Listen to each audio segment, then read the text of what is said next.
Ton esprit est comme une vieille maison que tu continues d'habiter sans te rendre compte que certaines pièces sont infestées de moisissures, d'autres sont fermées à clé, et d'autres encore sont remplies d'échos qui ne sont pas les tiens. Tu as appris à vivre là, entre les ombres, les bruits étrangers et les murs qui craquent à chaque tentative de changement. Mais il arrive un moment où il ne s'agit plus de décorer le désastre, mais de démolir ce qui ne sert plus et de tout reconstruire depuis les fondations. Ce moment est maintenant, parce que ce que tu appelles aujourd'hui ta personnalité est souvent juste de la programmation, des discours internes qui ne sont pas les tiens, des habitudes que tu as apprises pour survivre, des croyances que tu répètes sans les remettre en question. Tu as été façonné par ton environnement, par des blessures, par des attentes, par la peur. Et ce moule mental te maintient à réagir de la même manière, à ressentir la même chose, à stagner au même endroit, même si tu essaies de tout pour avancer. Mais il y a quelque chose qu'on ne t'a pas dit assez fort. Tu peux te reprogrammer. Tu peux changer les plans de cette maison mentale, redessiner tes pensées, reconstruire ton attitude, pas avec des fantasmes vides ou des phrases mièvres pour te remonter le moral pendant 5 minutes. Cela se fait avec des outils réels, avec une philosophie qui ne rouille pas, avec la neuroscience qui soutient ce que les stoïciens savaient déjà il y a des siècles, avec une psychologie pratique qui ne caresse pas ton ego, mais qui te réveille. Cette vidéo n'est pas pour ceux qui veulent continuer à décorer leur cage. Elle est pour ceux qui veulent la briser, pour ceux qui sont prêts à cesser d'être leur propre obstacle, pour ceux qui veulent se réhabiter avec force, avec clarté, avec direction. Reprogrammer ton esprit n'est pas un luxe, c'est une urgence. Parce que tant que tu ne prends pas le contrôle de ce qui se passe en toi, tu seras l'esclave de ce qui se passe à l'extérieur. 1. Brise le sort des histoires qui te retiennent. Ton esprit est comme une scène où chaque jour la même pièce se répète, même personnage, même dialogue, même fin. Et le plus dangereux, c'est que tu ne sais plus que tu joues. Tu connais ton rôle par cœur, celui qui ne peut pas, celui qui doute, celui qui attend la permission, celui qui se cache derrière des excuses élégantes. Tu l'as tellement bien appris que tu le confonds avec ton identité. Mais ce que personne ne t'a expliqué, c'est que tu n'es pas le personnage. Tu es celui qui écrit le scénario. Et tu peux le changer. Tu peux effacer des phrases, déchirer des scènes entières et commencer à répéter un nouveau rôle, un où tu n'es pas spectateur de ta vie, mais protagoniste avec une voix ferme et un regard clair. Chaque histoire que tu te répètes sans questionner a du pouvoir sur toi. Le pouvoir de te limiter. Le pouvoir de saboter tes décisions, tes relations, ton présent. Beaucoup de ces histoires sont nées dans des moments de douleur, d'échec ou de peur. Elles se sont installées dans ta tête comme une façon de t'expliquer ce qui t'arrivait, de te protéger. Mais ce qui t'a protégé une fois, t'enferme maintenant. Si tu ne les brises pas, tu continueras à jouer à partir d'un vieux scénario, écrit avec de l'encre étrangère, rempli de phrases qui sonnent comme une défaite. La philosophie stoïcienne ne cherche pas à ce que tu vives anesthésié, elle cherche à ce que tu te réveilles, que tu te rendes compte que tu ne souffres pas de ce qui se passe, mais de ce que tu te dis quand ça se passe. Épictète l'a bien dit, ce qui te blesse n'est pas l'événement, c'est le jugement. Si tu interprètes chaque chute comme une punition, chaque rejet comme un échec, chaque silence comme une menace, alors le monde devient un champ de bataille interne où tu perds toujours. Mais si tu réécris l'histoire et décides que chaque chute est une leçon, chaque rejet une redirection et chaque silence un espace pour t'écouter, alors tu commences à reprendre le pouvoir sur ton esprit. Les neurosciences soutiennent cela avec force. Ton cerveau se façonne selon ce que tu répètes. Si tous les jours tu penses que tu ne peux pas, tu renforces ce réseau neuronal. Il devient plus rapide, plus automatique. Mais si tu t'entraînes à une nouvelle narration, ton cerveau commence à créer de nouveaux chemins. Tu te reconstruis littéralement de l'intérieur. Reprogrammer ton esprit n'est pas un acte magique, c'est un processus biologique, émotionnel et philosophique. Et cela commence par briser les histoires qui te retiennent. Tu n'as pas besoin d'avoir tout clair pour commencer. Tu as juste besoin d'identifier une histoire qui te limite et de la défier. Demande-toi d'où elle vient, à qui elle servait, si elle est encore utile, si elle te représente aujourd'hui. Et si ce n'est pas le cas, laisse-la tomber. Remplace-la par une version plus honnête, plus forte, plus à toi. Puis, répète-la, écris-la, vis-la, parce que l'esprit a besoin de preuves, il a besoin de cohérence. Il n'est pas convaincu par les mots, il est convaincu par l'action. Et non, ce ne sera pas facile. Briser l'ancien fait mal, réécrire est fatigant. Il y aura des jours où les anciennes lignes te trahiront, où tu sentiras que tu joues sans conviction. Mais c'est une partie du processus. Personne n'apprend un nouveau rôle du jour au lendemain. L'important est de ne pas abandonner. Parce que plus tu habites cette nouvelle histoire, plus elle deviendra réelle.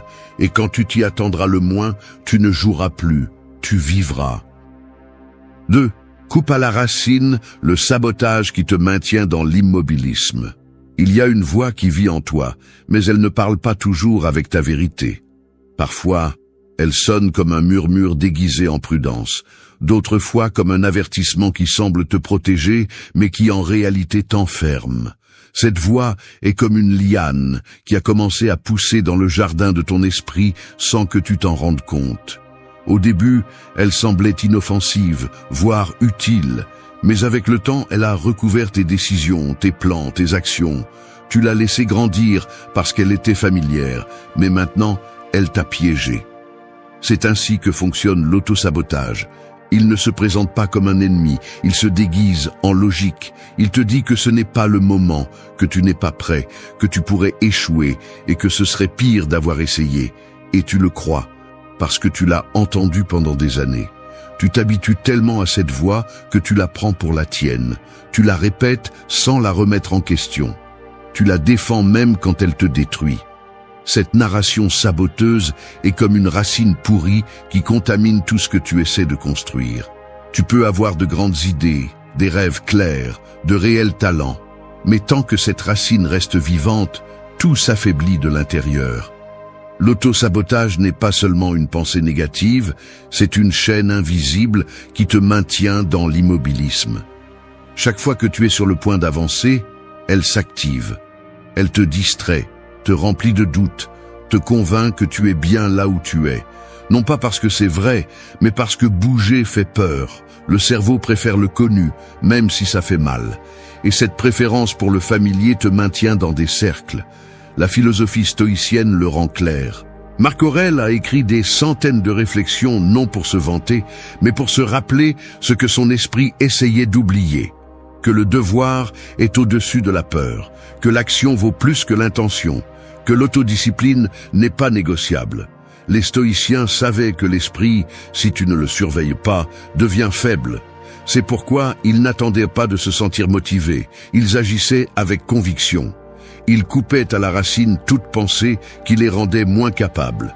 Et ils ne demandaient pas la permission de le faire, ils le faisaient simplement.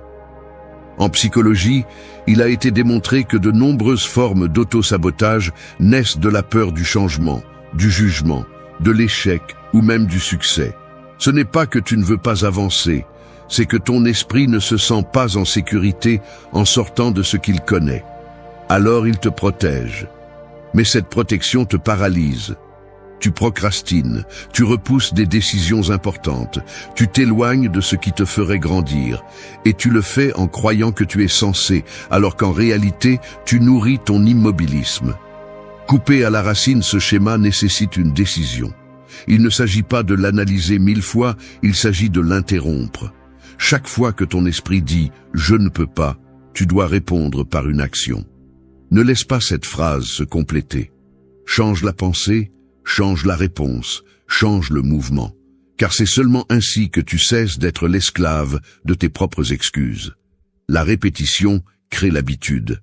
Et si tu as entraîné pendant des années une mentalité qui te sabote, tu peux aussi entraîner une mentalité qui te pousse. La clé est de ne pas céder un centimètre. Chaque fois que tu identifies ce schéma, arrête-le. N'attends pas le moment parfait. Le moment parfait n'existe pas, il se construit. Et pour le construire, tu dois d'abord nettoyer le terrain. arrache cette vieille racine qui contamine tes décisions. Parce que tant que tu ne le fais pas, tout ce que tu essaies de semer va pourrir. L'autosabotage ne se négocie pas, il s'élimine. Parce qu'il ne s'agit pas seulement d'avancer, il s'agit de cesser d'être toi-même le plus grand obstacle sur ton chemin. 3. Plante des intentions fermes dans ton esprit chaque aube. Ton esprit au réveil est comme un champ ouvert. Il est encore humide de la rosée des rêves. Les traces de la journée n'ont pas encore foulé le sol. Les bruits de l'extérieur ne sont pas encore arrivés. Ce terrain attend un ordre, une graine, une direction. Et si tu ne plantes rien, d'autres le feront pour toi. Les réseaux, les nouvelles, le passé, tes blessures, tes tâches en attente, tous seront prêts à semer dans ta tête tout ce qu'ils trouvent. C'est pourquoi chaque matin n'est pas seulement le début d'un jour de plus, c'est une opportunité radicale de décider qui tu vas être. Et cela commence par planter une intention ferme. Pas une illusion, pas une fantaisie, mais une décision claire qui guide ton attitude, tes pensées et ton énergie. Ce que tu sèmes dans ton esprit au début de la journée se développe. Les neurosciences le confirment. Dans ces premières heures, ton cerveau est dans un état hautement réceptif. Ce que tu penses, ce que tu dis, ce que tu visualises a un impact beaucoup plus profond qu'à tout autre moment. Si tu te réveilles avec des plaintes, des urgences ou des pensées chaotiques, c'est ce que tu multiplies. Mais si tu choisis de planter un but, une concentration et une direction, tu reprogrammes ton système dès le départ. Tu ne laisses pas la vie te traîner. Tu prends la barre. Et cette petite habitude quotidienne, répétée avec constance, peut changer l'architecture complète de ta façon de vivre. Les stoïciens comprenaient cela sans avoir besoin d'études modernes. Marc Aurèle commençait ses journées par la réflexion. Sénèque écrivait qu'on devait se préparer mentalement à ce qui allait venir, non pas en tant que pessimiste, mais en tant que stratège, car celui qui n'anticipe pas réagit. Et celui qui ne fait que réagir est toujours en retard. C'est pourquoi planter des intentions fermes n'est pas répéter des phrases vides. C'est décider avec quel caractère tu vas affronter la journée. C'est regarder le jour dans les yeux avant qu'il ne te regarde. C'est te demander quel type de personne tu veux être aujourd'hui et agir comme si cette version habitait déjà en toi. Parce qu'elle le fait. Elle a juste besoin que tu l'appelles à l'avant. Une intention ferme ne signifie pas que tout sera parfait. Cela signifie que, quoi qu'il arrive, tu as déjà choisi comment tu vas répondre. Il se peut que des obstacles, des frictions, des imprévus arrivent. Mais si tu as déjà semé la clarté au réveil, tu ne seras pas emporté par le chaos. Tu auras des racines, tu auras une base, tu auras une direction. Parce que l'esprit est comme une boussole. Si tu ne calibres pas son or chaque matin, n'importe quoi peut te désorienter. Et perdre le cap aujourd'hui signifie répéter les mêmes schémas, céder du terrain à ce que tu n'as pas choisi consciemment. Beaucoup vivent leurs jours comme s'ils étaient des accidents. Ils réagissent sans contrôle, courent sans sens, dorment épuisés et se réveillent de la même façon. Non pas parce qu'ils manquent de temps, mais parce qu'ils manquent d'intention. Une intention claire a plus de pouvoir que 1000 plans vagues, et elle se construit en silence, dans la première heure de la journée, lorsque tu peux encore décider avant que tout l'extérieur commence à t'influencer. Tu n'as pas besoin de rituels complexes, juste de la présence, juste de la conviction, juste un moment avec toi-même où tu déclares ce que tu vas cultiver aujourd'hui. Cela peut être un mot, une phrase, une image mentale. L'important est que ce soit le tien, qu'il naisse de ta vérité, pas de tes peurs. Parce que celui qui plante une intention récolte un but, et celui qui a un but est déjà un pas en avant des autres. Alors demain, lorsque tu ouvriras les yeux, ne saute pas directement dans le bruit. Sème d'abord, plante fermement. Décide avec quelle attitude tu vas marcher. Parce que ce que tu cultives dans ton esprit à l'aube sera l'ombre qui t'accompagnera le reste de la journée. 4. Désarme les pièges mentaux qui te réduisent. Il y a un labyrinthe que nous parcourons tous, mais peu osent le regarder d'en haut. À première vue, il semble que tu marches en liberté, que tu prends des décisions, que tu choisis le cap. Mais si tu observes clairement, tu te rends compte que tu finis toujours dans les mêmes couloirs. Tu reviens au point de départ, trébuchant sur les mêmes doutes, écoutant les mêmes échos, ressentant la même peur que tu pensais avoir surmontée. Ce labyrinthe n'est pas à l'extérieur, il est en toi. Et ce n'est ni le destin ni les circonstances qui l'ont construit. Ce sont les pièges mentaux que tu as acceptés comme vérité qui l'ont érigé un à un. Ce ne sont pas des pièges évidents. Ils n'apparaissent pas avec des signaux d'alerte. Ce sont des pensées déguisées en prudence, des raisonnements qui sonnent logiques, des phrases que tu as apprises de quelqu'un d'autre et que tu répètes maintenant sans t'en rendre compte. Je ne suis pas si bon. Ça ne vaut pas la peine d'essayer. Je vais sûrement échouer. Tu te les dis comme si elles étaient des avertissements utiles, mais en réalité, ce sont des murs qui t'enferment. Et chaque fois que tu leur obéis, le labyrinthe devient plus étroit. Les stoïciens savaient qu'une grande partie de la souffrance humaine ne vient pas de ce qui se passe, mais de la façon dont nous l'interprétons. Sénèque disait que nous souffrons plus dans l'imagination que dans la réalité, et il n'avait pas tort. La plupart du temps, ce n'est pas la chute qui fait mal, c'est le jugement cruel que tu portes sur toi-même après être tombé. Ce n'est pas l'erreur qui te retient, c'est le sens que tu lui donnes. C'est le piège le plus dangereux, confondre tes pensées automatiques avec la vérité. En psychologie, ces pièges mentaux sont connus sous le nom de distorsion cognitive. Ce sont des erreurs dans la façon de penser qui limitent ta perception. Tu catastrophises, tu généralises, tu t'identifies à tes échecs. Et le plus grave, c'est que tu ne sais même pas que tu le fais. Ton esprit te convainc qu'il est objectif, alors qu'en réalité, il joue contre toi. Et si tu ne t'arrêtes pas pour le remettre en question, tu finiras par répéter une vie que tu n'as pas choisie. Désarmer ces pièges ne nécessite pas la perfection, mais le courage. Le courage d'interrompre le schéma, d'observer la pensée sans lui obéir, de dire « stop » quand cette voix dans ta tête essaie de te réduire à nouveau. Tu n'as pas besoin d'avoir la réponse parfaite, tu as juste besoin d'arrêter de croire tout ce que tu penses. Parce que toutes les pensées ne méritent pas ton attention, et toutes les peurs ne méritent pas ton respect. La première étape est de réaliser que tu es dans le labyrinthe. La deuxième est de commencer à escalader les murs. Comment? En questionnant. Qui a dit ça? Depuis quand le crois-tu?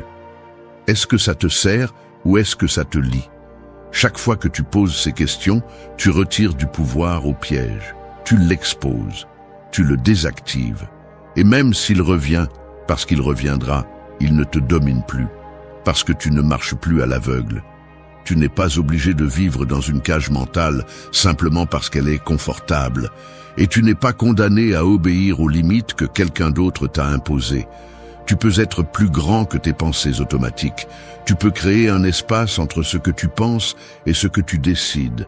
Et dans cet espace se trouve ta liberté. Personne ne le fera pour toi. Personne ne peut parcourir ce labyrinthe à ta place. Mais si tu choisis de l'affronter, si tu choisis de démonter chaque piège avec intention et courage, tu te rendras compte de quelque chose de puissant. Tu as toujours été plus grand que tout ce qui t'a fait te sentir petit. 5. Deviens ton meilleur allié, pas ton juge. Il y a des combats que personne ne voit, mais qui épuisent plus que n'importe quelle bataille extérieure. Ce sont les combats silencieux qui se déroulent dans ta tête, où tu deviens ton propre accusateur, ton bourreau et ta punition. C'est comme vivre dans une salle d'audience permanente, où chaque erreur devient une sentence, chaque émotion est examinée avec sévérité, et chaque faiblesse est utilisée comme preuve contre toi. L'ironie, c'est que ce tribunal interne n'est pas gouverné par la vérité, mais par l'insécurité, la comparaison, la culpabilité accumulée et les voix que tu as laissées vivre en toi. Tu n'es pas né avec ce juge.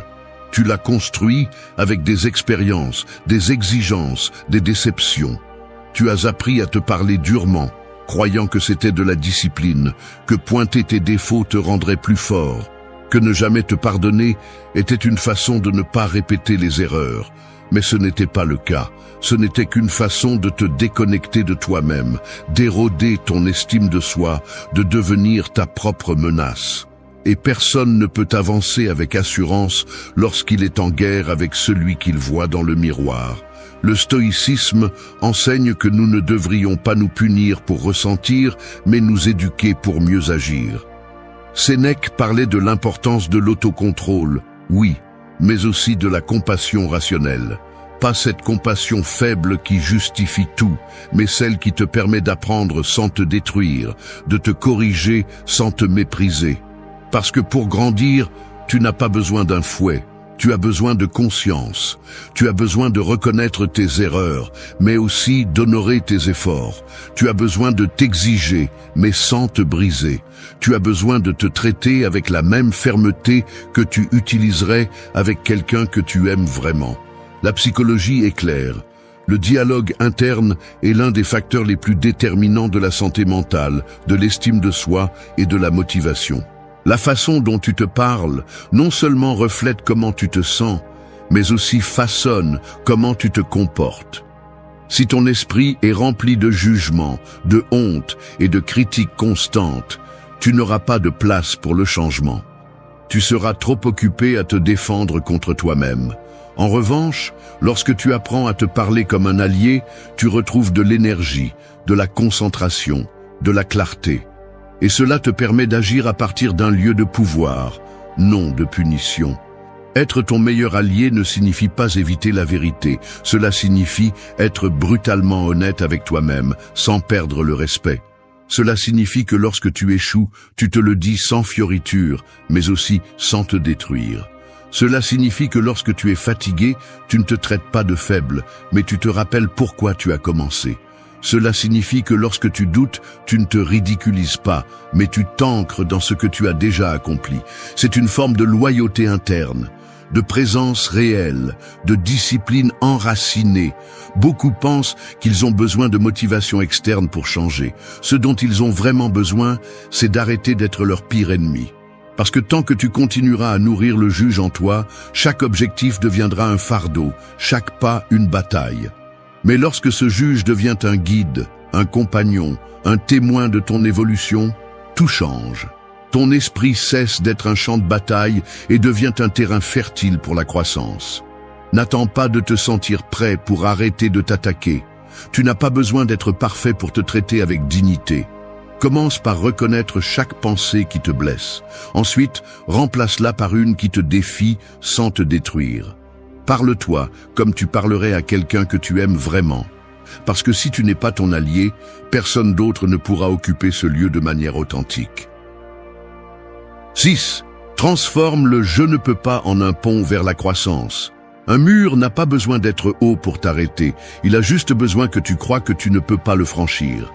Le « je ne peux pas » fonctionne de la même manière. Il ne crie pas toujours. Parfois, il n'apparaît que comme un murmure déguisé en certitude.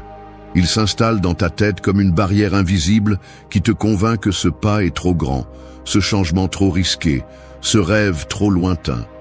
Et le pire n'est pas que tu l'entendes, le pire est que tu y crois. Parce qu'à chaque fois que tu répètes « je ne peux pas », tu cèdes ton pouvoir, tu abandonnes tes possibilités, tu réduis ton identité. Mais ce mur n'est pas réel. C'est une construction mentale faite de peur, d'expériences mal interprétées et de manque de formation émotionnelle. La plupart du temps, le « je ne peux pas » ne signifie pas incapacité, il signifie ignorance. Cela signifie que tu ne sais pas encore comment, que tu ne l'as pas encore pratiqué, que tu n'as pas encore brisé les schémas qui te maintiennent au même endroit. Parce que si une chose est certaine, c'est que personne ne naît en sachant comment avancer.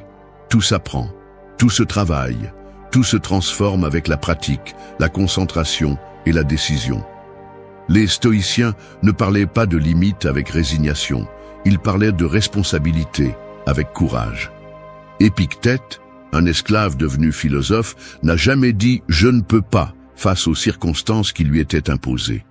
Il a dit « cela est hors de mon contrôle, mais ma réaction ne l'est pas ». Et cette mentalité est celle qui transforme le « je ne peux pas » en un outil.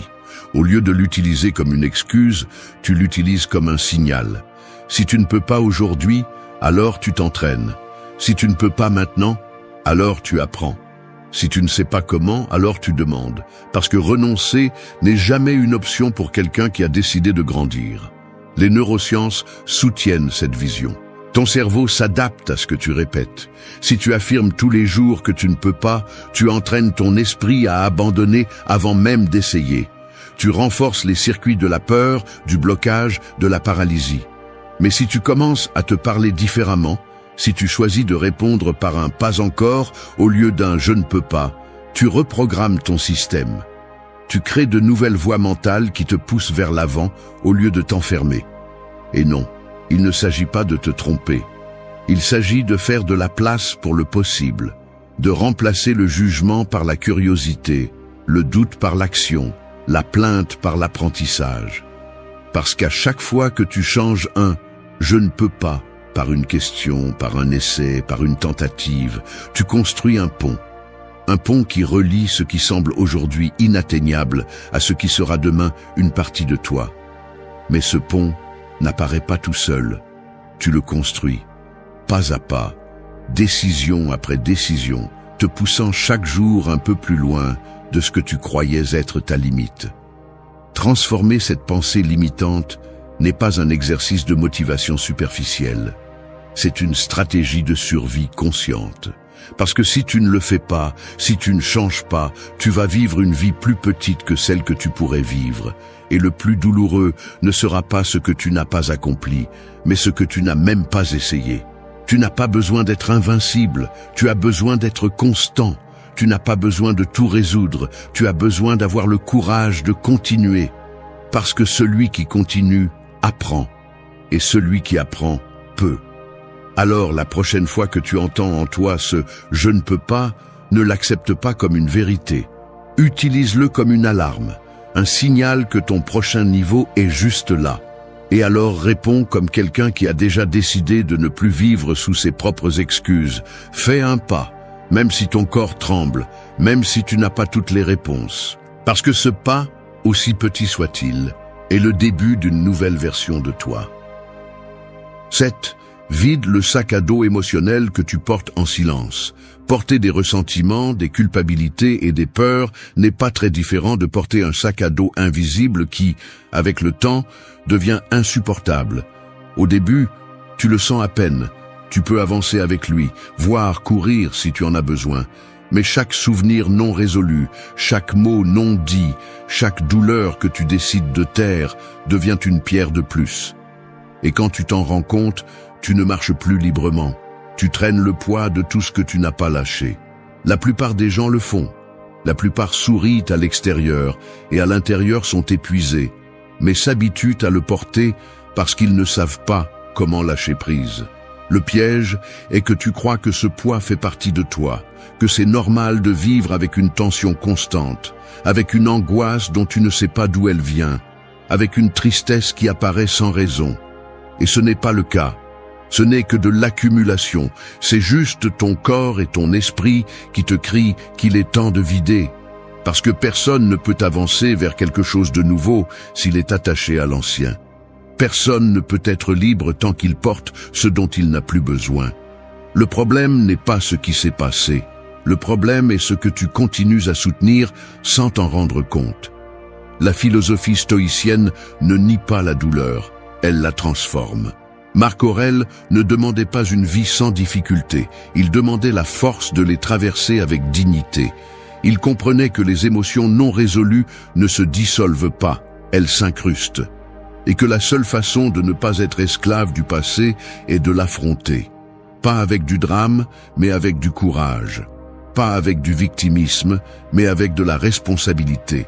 Parce que c'est ce que demande la liberté intérieure. Assumer ce qui a été, en tirer des leçons et arrêter de le traîner. La psychologie le confirme. Les émotions qui ne s'expriment pas finissent par se transformer en symptômes physiques, en blocages mentaux, en comportements autodestructeurs. Ce qui n'est pas libéré se répète. Ce qui n'est pas nommé domine. C'est pourquoi il ne suffit pas de dire « je l'ai surmonté ». Si chaque nuit tu te couches avec des nœuds dans la poitrine et des pensées qui ne te laissent pas en paix. Lâcher prise n'est pas oublier. Lâcher prise, c'est accepter. C'est donner une place à ce qui s'est passé, sans permettre que cela définisse qui tu es aujourd'hui. Vider ce sac à dos émotionnel nécessite une décision. Il faut faire une pause et regarder à l'intérieur, te demander ce que tu portes qui ne te sert plus. Qui continues-tu à blâmer? Quelle blessure continues-tu à éviter? Quel deuil n'as-tu jamais fermé? Non pas pour te vautrer dans le passé, mais pour le fermer fermement. Parce que chaque fois que tu le fais, tu récupères de l'espace intérieur. Et avec cet espace vient la clarté, vient la légèreté, vient le pouvoir.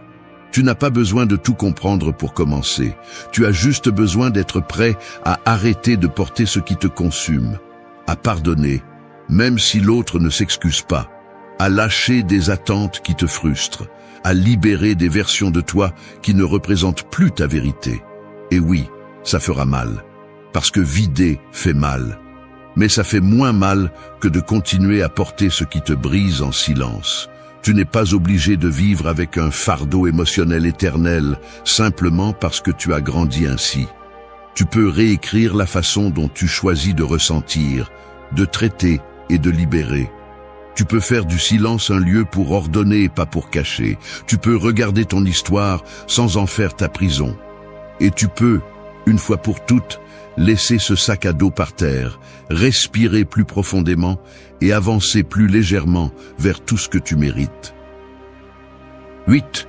Respire dans le chaos et redessine ta clarté intérieure. Être en vie, c'est comme naviguer au milieu d'une tempête constante. Parfois, la mer est calme. Parfois, elle se déchaîne sans prévenir. Tu ne peux pas contrôler le vent, ni les vagues, ni les éclairs qui éclairent tes peurs les plus profondes. Mais tu peux apprendre à respirer dans le chaos. Tu peux transformer ta respiration en une ancre qui te connecte à ce qui est toujours avec toi, ton centre. Parce que lorsque le monde est en désordre, lorsque tout semble hors de place, lorsque les bruits de l'extérieur veulent te dévorer, seul celui qui sait revenir à lui-même trouve la clarté. Le problème n'est pas qu'il y a du chaos. Le problème est que tu penses que tu as besoin de tout contrôler pour être en paix. Mais la vraie paix ne vient pas de l'ordre extérieur. Elle vient d'un esprit entraîné. Un esprit qui ne se laisse pas emporter par chaque stimulus, qui ne réagit pas à chaque provocation, qui ne se perd pas dans des suppositions ou des peurs anticipées. Le chaos est partout. Il est dans les nouvelles, dans les changements inattendus, dans les pensées répétitives, dans les exigences de la vie moderne. Mais il peut aussi être calme si tu l'es. Parce que le vrai pouvoir n'est pas d'éteindre les tempêtes, mais de rester ferme à l'intérieur d'elles. Le stoïcisme est, en essence, un entraînement pour le chaos. Marc Aurèle écrivait pour ne pas se perdre dans ses émotions. Épictète enseignait que rien d'extérieur ne devrait te prendre ta paix, sauf si tu le permets. Non pas parce qu'ils étaient froids, mais parce qu'ils savaient que la souffrance constante naît du désir de contrôler l'incontrôlable, et que la clarté intérieure est une décision quotidienne, une pratique, une façon de vivre. Il ne s'agit pas de fuir le bruit, mais d'apprendre à penser fort à l'intérieur de lui. La neuroscience démontre que la respiration consciente active des régions du cerveau associées au contrôle de soi, à l'attention et à la régulation émotionnelle. Au milieu du chaos, respirer profondément et consciemment n'est pas seulement une technique, c'est une affirmation. Je suis ici, je ne me suis pas perdu, je continue à choisir comment répondre. Parce que lorsque tu respires avec intention, tu interromps la réactivité automatique. Tu ouvres un espace entre le stimulus et ta réaction. Et dans cet espace, tu peux penser mieux, décider avec plus de clarté et agir avec plus de précision. Redessiner ta clarté intérieure n'implique pas d'avoir toutes les réponses. Cela implique de savoir faire silence au moment exact. Cela implique de t'arrêter avant d'exploser, de penser avant de parler, de te soutenir avant de t'effondrer. Cela signifie que, même si tout semble s'effondrer à l'extérieur, tu sais qu'il y a un endroit en toi qui ne se brise pas. Un espace interne qui ne dépend pas des circonstances, qui n'a pas besoin de garantie, qui existe simplement pour te rappeler qui tu es quand tout tremble. Respirer dans le chaos est un acte de pouvoir. Ce n'est pas de la passivité, c'est une stratégie. Parce que lorsque les autres réagissent, tu observes. Lorsque les autres se perdent, tu te recueilles. Lorsque les autres crient, tu choisis le silence.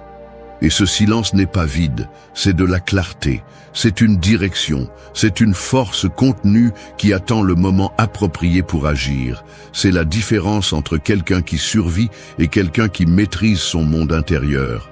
Alors, n'attends pas que le chaos disparaisse. Il ne le fera pas. Mais tu peux t'entraîner pour qu'il cesse de te gouverner. Tu peux faire de chaque respiration un choix. Et tu peux, même au milieu du bruit, maintenir une clarté si ferme qu'aucune tempête ne peut l'éteindre. Certaines personnes n'ont pas besoin d'élever la voix pour manquer de respect.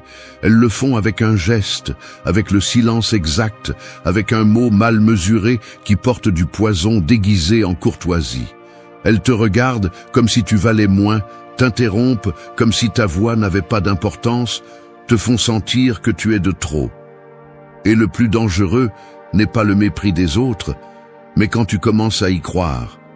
Nous ne sommes pas ici pour apprendre à crier plus fort, ni pour nous transformer en martyrs d'une fausse paix. Nous sommes ici pour reprendre le contrôle de notre vie sans perdre la tête dans la tentative. Parce que faire face à des personnes qui ne te respectent pas ne se résout pas avec des scandales ou des vengeances. Cela se résout avec une fermeté intérieure, avec des limites qui n'ont pas besoin d'explication, avec un type de silence qui dérange plus que 1000 mots. Cette vidéo est un guide pour cultiver ce type de force qui ne s'achète ni ne s'imite. Une force qui naît lorsque tu décides de ne pas te trahir, même si le monde entier te pousse à le faire. Ici, tu ne trouveras pas de belles phrases pour supporter les mauvais traitements. Tu trouveras des outils réels pour garder ton calme, protéger ta dignité et agir avec pouvoir personnel au milieu du chaos. Parce qu'il ne s'agit pas de ce qu'on te dit. Il s'agit de ce que tu permets. Et quand tu apprends à te maîtriser, à penser avant de réagir, à rester ferme même si tu trembles à l'intérieur, le respect que tu cherches commence enfin à arriver. D'abord de toi, ensuite des autres. Et si tu t'es déjà demandé pourquoi certaines personnes continuent à franchir la ligne avec toi, la réponse est brutalement simple. Parce que tu ne l'as pas dessiné assez clairement. C'est le moment de le faire. Pas avec des cris, pas avec des explications, avec des actions, avec une nouvelle façon d'être dans le monde. Une qui ne supplie pas le respect, elle l'exige avec présence, avec tempérament et avec une vérité intérieure que tu n'es plus disposé à négocier. 1. Maîtrise ce que tu contrôles, lâche ce que tu ne contrôles pas. Ton esprit est comme une forteresse au milieu du désert. Dehors, le vent transporte le sable, les cris, les insultes, les provocations. Des gens qui te pointent du doigt, qui lancent des pierres en attendant une réaction, qui touchent tes blessures juste pour voir si tu saignes encore. Mais à l'intérieur de ces murs, tu décides de ce qui entre et de ce qui n'entre pas. Tu décides si tu ouvres les portes ou si tu maintiens la paix qui règne à l'intérieur.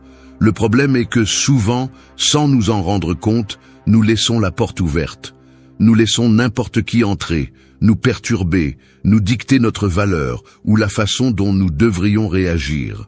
Nous remettons le contrôle de notre esprit à des personnes qui ne méritent pas une seconde de notre attention. Quand quelqu'un te manque de respect, la première chose qui s'active n'est pas ta logique, c'est ton émotion. Ton sang bout, ton corps se tend. Ton esprit s'obscurcit. Tu sens que tu as besoin de répondre, de te défendre, de prouver quelque chose. Mais c'est là que le stoïcisme nous pose la question la plus dure et la plus nécessaire. Qu'est-ce qui est vraiment sous ton contrôle? Parce que si ce que fait l'autre personne ne dépend pas de toi, mais ce que tu penses, dis et fais si, alors tu sais où doit être ton énergie. Maîtriser ce que tu contrôles ne signifie pas rester silencieux face à l'injustice. Cela signifie savoir quand et comment répondre, sans te perdre dans le processus.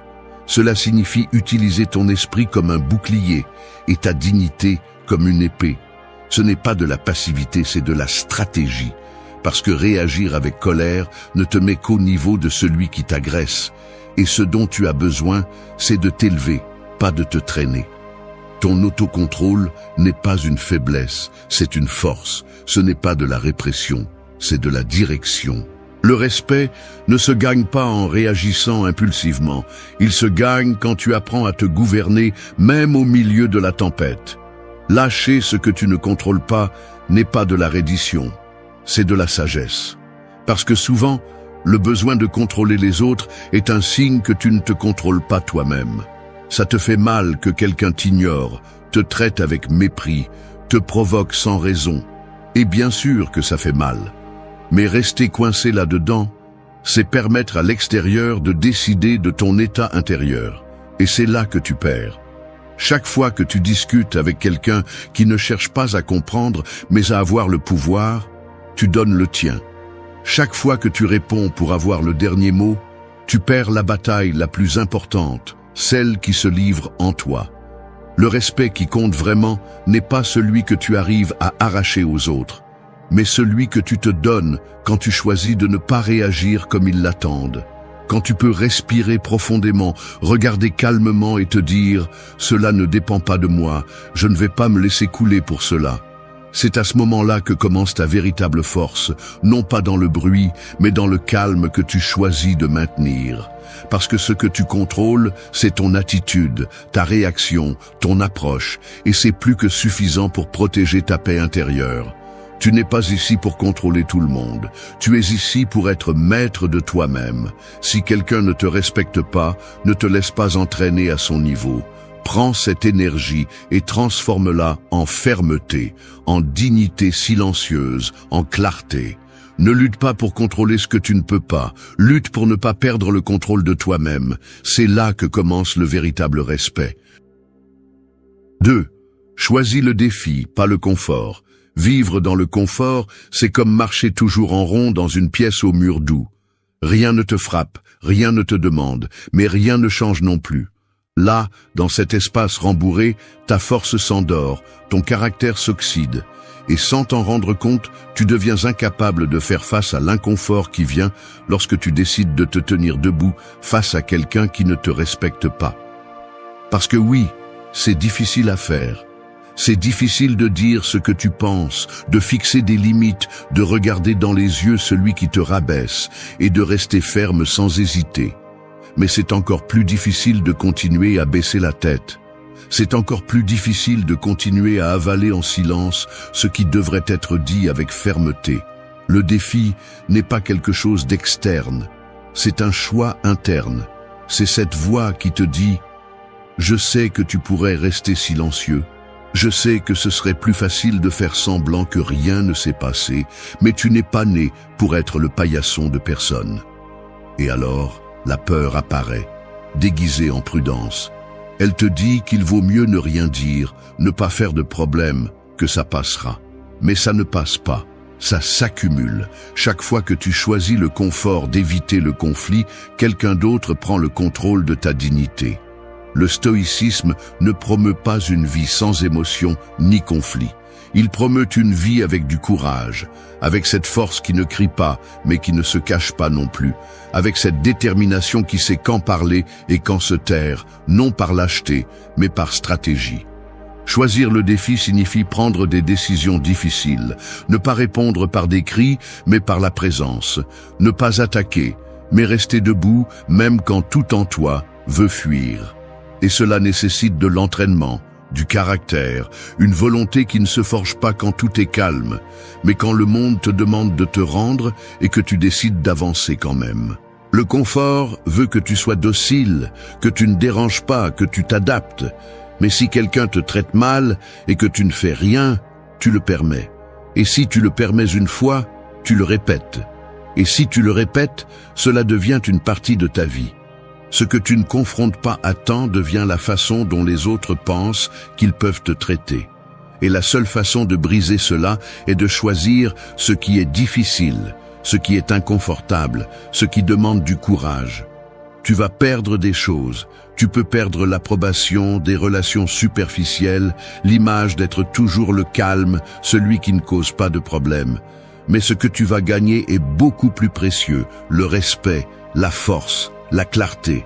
Parce que le défi n'est pas seulement de te confronter aux autres, c'est de te confronter à toi-même, à tes peurs, à tes doutes, à cette partie de toi qui préfère être acceptée plutôt qu'être libre. Chaque fois que tu choisis le défi, tu deviens plus toi, plus ferme, plus conscient, plus inarrêtable. Tu t'habitues à ressentir l'inconfort sans fuir, à parler avec fermeté sans culpabilité, à marcher avec le dos droit, même si tout tremble en toi. Et cette pratique constante de choisir ce qui est difficile est ce qui transforme ton caractère. Tu n'as pas besoin de devenir une personne agressive ou froide. Tu as juste besoin d'arrêter de te contenter. Parce qu'au moment où tu décides de ne plus tolérer le manque de respect, même si cela implique de déranger les autres, tu commences à récupérer le respect le plus important, le tien. 3. Brise l'addiction à l'approbation externe. Chercher l'approbation est comme boire de l'eau salée en plein désert. Plus tu en bois, plus tu as soif. Et plus tu essaies de plaire à tout le monde, plus tu te vides de l'intérieur. Peu importe combien de compliments tu reçois, si tu es enchaîné à l'opinion des autres, tu vivras dans la peur constante de la perdre.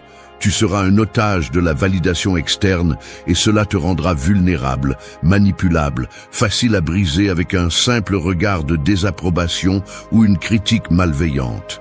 La racine de beaucoup de respect perdu réside dans cette addiction silencieuse. Tu veux qu'on te respecte, mais tu ne veux pas déranger. Tu veux poser des limites, mais tu as peur qu'on arrête de t'aimer. Tu veux défendre ta dignité, mais tu préfères qu'on continue à te voir comme quelqu'un d'agréable, quelqu'un de facile à traiter, quelqu'un qui ne cause pas de problème. Mais le vrai respect ne se construit jamais sur le besoin de plaire à tout le monde. Le respect naît lorsque tu arrêtes de demander la permission d'être qui tu es. Le stoïcisme t'enseigne que l'opinion des autres n'est pas la tienne, ne t'appartient pas et tu ne peux pas la contrôler. Si quelqu'un t'admire, tant mieux. Si quelqu'un te méprise, c'est aussi bien. Parce qu'aucune de ces choses ne définit ta vraie valeur. La seule chose qui est entre tes mains est comment tu te regardes quand personne ne te regarde. Ce que tu penses de toi quand il n'y a pas d'applaudissements, ni d'approbation, ni de reconnaissance. C'est la base. Si tu ne l'as pas clair, tu vivras à la merci du jugement des autres, et chaque geste de mépris te fera mal comme un coup de poignard. Briser cette addiction ne signifie pas devenir indifférent à tout. Cela signifie arrêter d'en avoir besoin pour te sentir complet. Cela signifie commencer à construire une identité qui ne change pas avec le climat émotionnel des autres. Tu ne vas pas plaire à tout le monde. Et tu ne devrais pas. Parce que souvent, le respect que tu perds à l'extérieur est proportionnel au respect que tu ne te donnes pas à l'intérieur. Si tu acceptes les moqueries, les humiliations ou l'indifférence juste pour maintenir une fausse harmonie, tu te dis à toi-même que c'est ce que tu mérites, et cela, tôt ou tard, finit par te briser. Un esprit fort se construit lorsque tu apprends à être en désaccord sans te sentir coupable, quand tu peux dire ce que tu penses, même si ce n'est pas ce que l'autre veut entendre. Quand tu sais que ta vérité peut déranger, mais que tu décides quand même de la soutenir. Parce que si tu cèdes ton authenticité pour t'intégrer, tu perds la seule chose qui vaut vraiment, ton intégrité.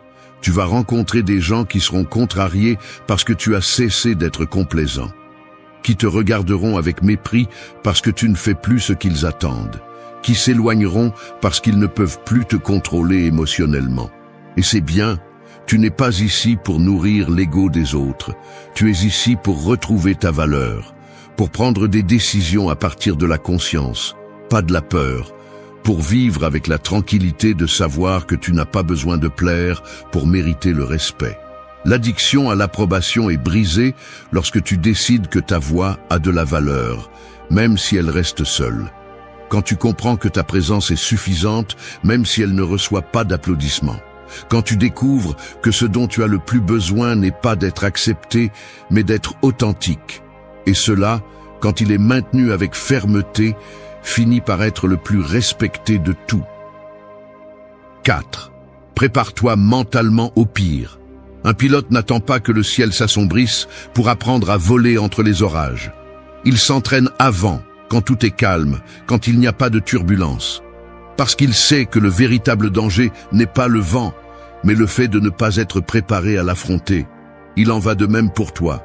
Affronter des personnes qui ne te respectent pas ne sera pas toujours doux, ni juste, ni logique. Et si tu ne te prépares qu'à l'idéal, la réalité te détruira quand elle arrivera. Le respect ne se maintient pas avec des illusions. Il se construit avec une préparation mentale pour ce qui pourrait mal tourner.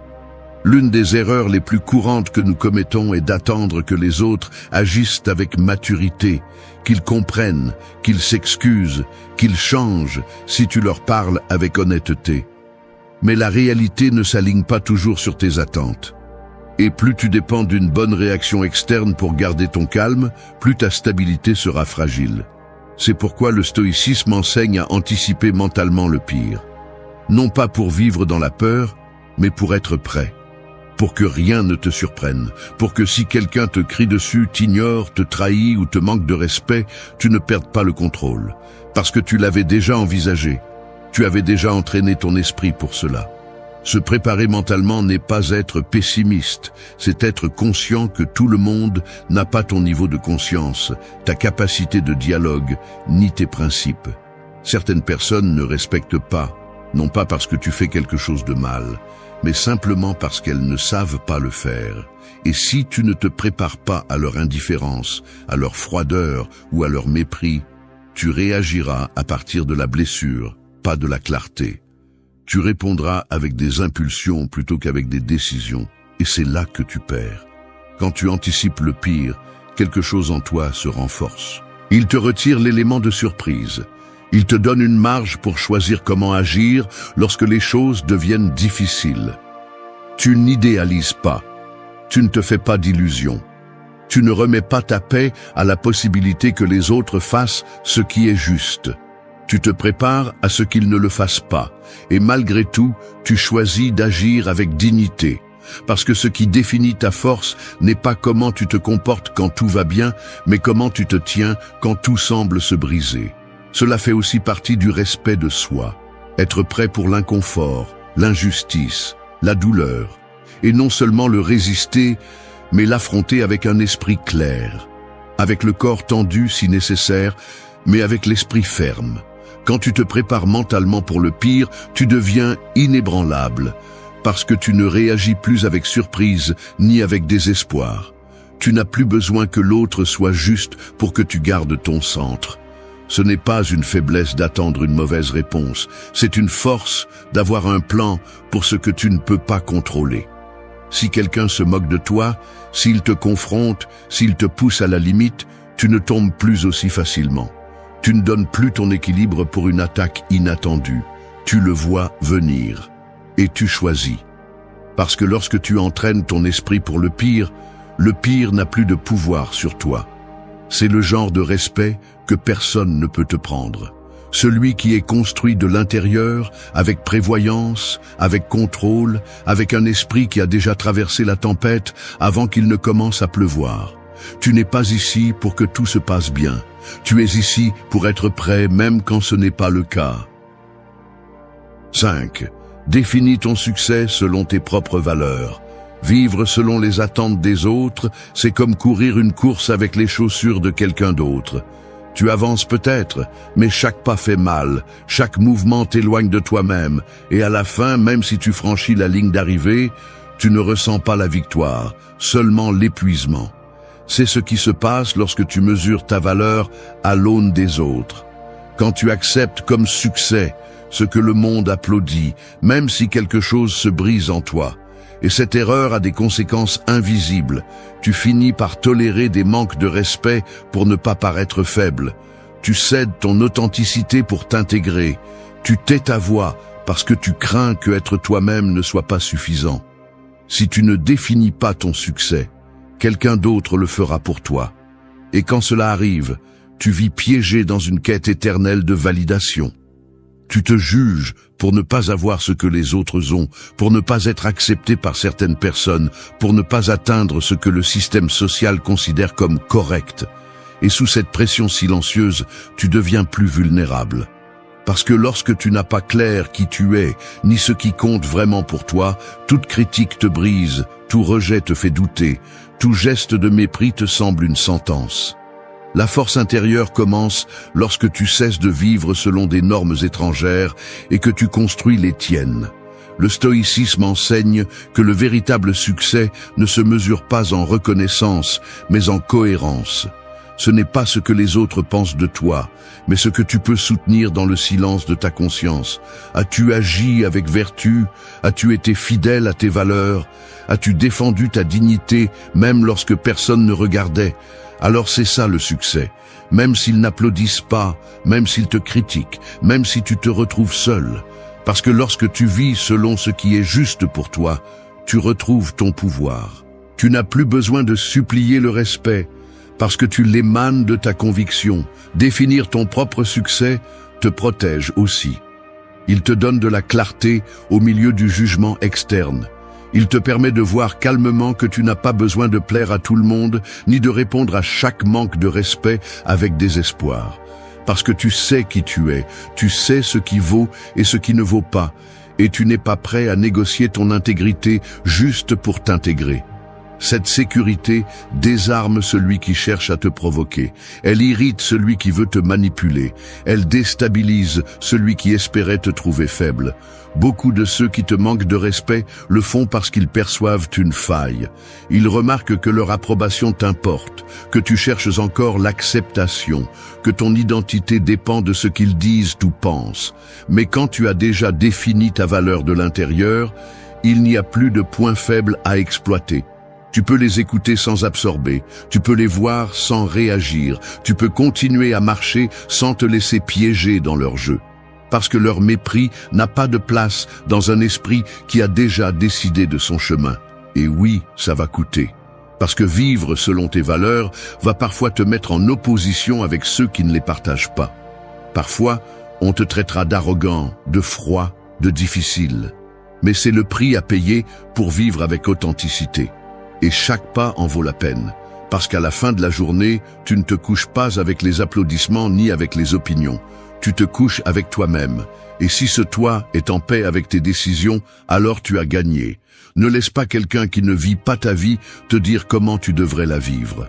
Le vrai succès n'est pas de crier plus fort, c'est de marcher avec assurance, même quand tout le monde doute de toi. Et quand tu apprends à le faire, le respect n'est plus quelque chose que tu cherches, c'est quelque chose que tu attires sans le demander. 6. Marche avec la peur, mais ne t'arrête pas. La peur est comme une ombre qui marche toujours derrière toi. Peu importe à quelle distance tu cours ou combien tu sembles courageux, elle sera toujours là. Mais une ombre ne peut pas te toucher. Elle ne te paralyse que si tu t'arrêtes pour la regarder trop longtemps. C'est ainsi que fonctionne la peur lorsque tu fais face à des personnes qui ne te respectent pas. Ce n'est pas la peur du conflit qui te freine le plus, mais la peur des conséquences. Perdre des relations, rester seul, être jugé, ne pas être aimé. Et quand cette peur dirige tes décisions, tu commences à reculer au lieu d'avancer. Tu arrêtes de parler, d'agir, de te défendre. Tu te tais, tu cèdes, tu te dissous. Le stoïcisme n'enseigne pas à éliminer la peur, il enseigne à marcher avec elle sans lui obéir. Il enseigne que tu n'as pas besoin de te sentir fort pour agir avec force. Il enseigne que le courage n'est pas l'absence de peur, c'est la détermination au milieu du tremblement. Si tu attends de ne plus avoir peur pour agir, tu resteras coincé dans la passivité. Tu te justifieras avec l'idée que ce n'est pas le moment, que ça ne vaut pas la peine maintenant, que peut-être plus tard. Mais le moment ne semblera jamais parfait. Parce que faire face à quelqu'un qui t'a fait te sentir petit ne sera jamais confortable. Ce que tu peux faire, ce que tu dois faire, c'est de bouger malgré cette peur. Prends ce malaise et transforme-le en feu. Ressens le tremblement et dis quand même ce que tu as à dire. Pas à partir de la colère, mais à partir du centre, de cet endroit intérieur où tu sais que te taire serait pire, où tu comprends que tu n'avances pas par orgueil, mais par respect pour toi-même. Parce qu'à chaque fois que tu laisses la peur gagner, tu t'éloignes un peu plus de toi-même.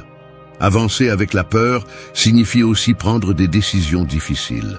Sortir de relations où il n'y a pas de respect, parler à des personnes que tu préférerais éviter, poser des limites que tu sais ne seront pas bien accueillies.